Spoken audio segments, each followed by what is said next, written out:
how to meditate. It seems like a lot of people are wondering if there's anything to it, and if so, how to do it. This is obviously for the people that are thinking of trying new things, considering that we're up against it in that our old social order has collapsed utterly, and we have to build a new one. How about doing it mindfully? So mindful meditation, very simple. Keep the back straight, relax everything. Follow the breath. The monkey mind, which is now for almost everybody more out of control than usual, the monkey mind will wander. And when you notice, I wandered, I was meditating, now I'm on automatic pilot again. So I notice that I was wandering from the object of meditation. And so I gently returned back to my breath. The point is to stay in the body, in the present moment, and then in the next present moment, and then in the next, and just watch what happens. So it's really a technique of watching your mind. There are 40-some objects of meditation in the tradition, but the one that's most useful and most germane to our current situation is the mindfulness of the breath. You can take that quite a ways out. I've been meditating a long time, and I haven't used many other objects of meditation other than compassion, benevolence, joy and joyfulness, and the all-time favorite, equanimity. Again, something that everybody could cultivate, should cultivate. Don't get set off. Don't react.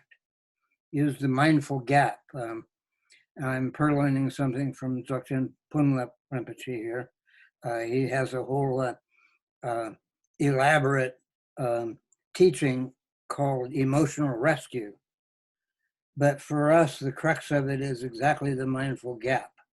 The poet said, between the impulse and the act falls the shadow. And what we ideally want to create for a situation moment by moment is between the impulse and the act is the mindful gap. That's what it is. Now I can not react. Best to not react. I still may have to respond.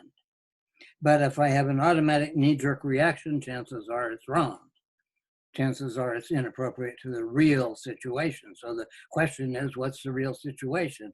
Well, get back in the body, take a deep breath, and get centered, and try to understand with your deeper intuition what's going on at the time. So this is a kind of a stopgap for those moments during the day when things are inexplicable. It's highly preferable to have a regular meditation, at least 10 minutes a day, preferably at the same time of day. Morning is good. You can do all that.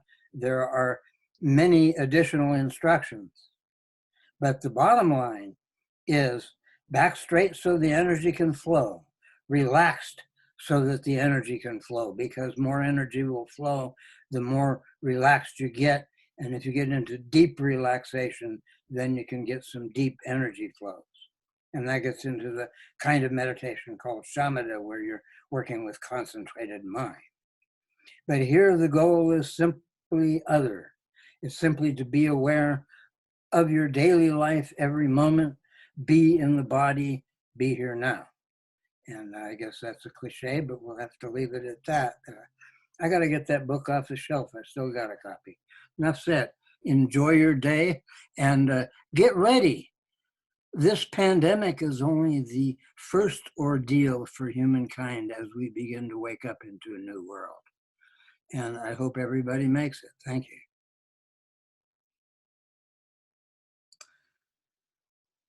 This is an addendum, even though video uses up a lot of memory. I can think of 2 on-the-fly meditations that have been useful for me. The one was given to me by a good friend who's now in Oregon and probably safe. And it was simple enough. You have to adapt it a little bit when getting in and out of the car. So you have to find another circumstance, but take 5 deep breaths at some convenient time during the day that you routinely repeat. 5 deep breaths, bring the mind into the body and think mindful awareness. And that can work pretty well. Thich Nhat Hanh left one. I've got it taped to my door. It's totally lovely. It goes, breathing in, I calm myself. Breathing out, I smile. And for some reason, it's real hard to do that and not smile. So enjoy. Meditation can be fun. The results can be very useful for an uncertain future.